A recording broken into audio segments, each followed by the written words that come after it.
Hello! Not again. I just can't seem to get this right. Just a moment.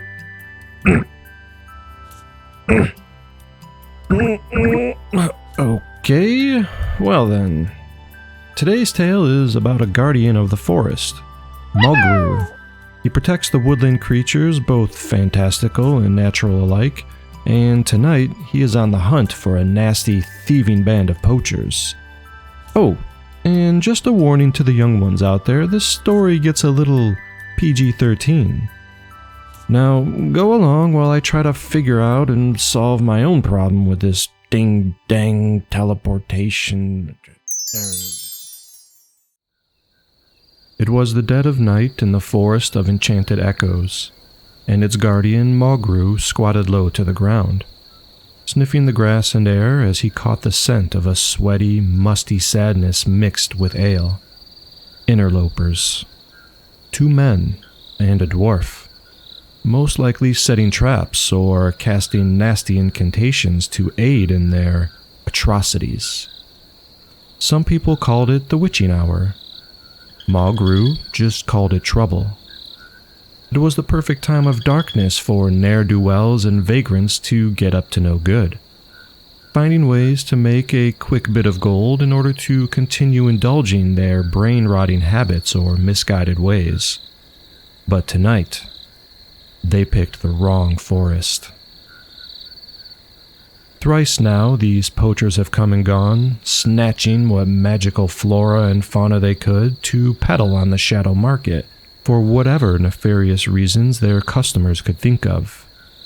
This was an affront to Mother Nature and all of her carefully crafted woodland beauty, and it will not stand. Tonight, Mulgrew is on the hunt.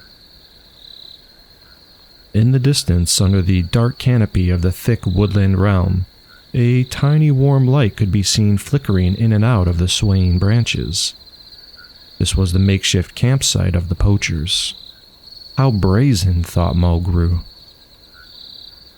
With another strong sniff from the air, he assessed that the dwarf alone sat near the fire.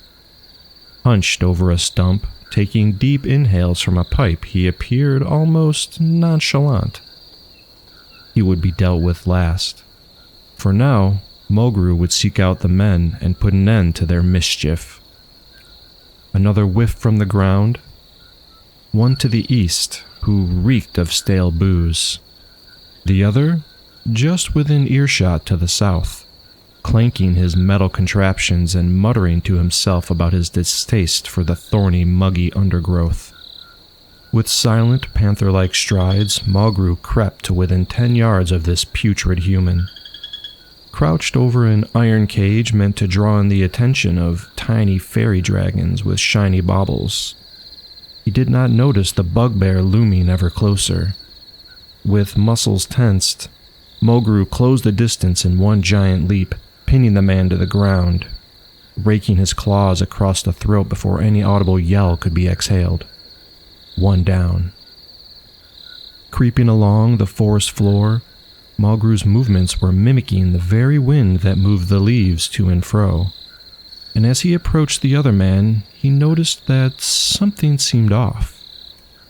Edging closer, Mulgrew peeked through the underbrush to see the man lying lifeless upon his back. Upon closer inspection, it became apparent the foolish drunk was attempting to snack on what he assumed were harmless toadstools. The green sleep mushroom was anything but, putting this man into a deep sleep, causing him to asphyxiate on his own bile, probably from indulging one too many ales. The forest can have him now. 2 down. This time, however, Mulgrew felt no need for a stealthy encroachment, having a sixth sense that the dwarf was already aware of their situation, who merely sat smoking his pipe as the looming shadowy figure of Mulgrew crossed into the fire's light. The dwarf raised his eyebrows as he looked up, and quickly pulled a flintlock pistol from beneath his cloak aimed directly at the bugbear. With a nasty smile that met Mulgrew's snarl, he pulled the trigger. As the flashbang from the black powder exploded, so did Mogru. The bullet smashed its way through the flesh and bone of his shoulder, but it wasn't enough. The bugbear's initial lunge put him face to face with the attacker, his hot breath sticking to the dwarf's sweat-covered face. With one arm, Mogru shoved his massive paw through the thick beard and grabbed this man's chin, heaving it upwards until a sickening crunch resonated through the otherwise quiet dark. His job was done. Standing up, Mogru looked around the campsite and spotted a leather satchel with a patch sewn onto the front of what appeared to be a crude-looking pink chicken on its center. Tearing it from the bag, he put out the fire and began nursing his shoulder with his knowledge of the local and natural remedies, before setting out to find this place the poachers came from. This place of fuchsia-colored hens. Now, we won't go into details of his journey here. We can save that for another time. However, suffice it to say that Mogru found his way to the Gathering Stone, and our first interaction wasn't quite as warming as they normally are. But after clearing up a few misunderstandings and showing him to our very well-respected fowls, he reluctantly decided that maybe we aren't all bad. That being said, he remains in self-isolation for now, tending to the chickens and listening to the other wanderers' stories.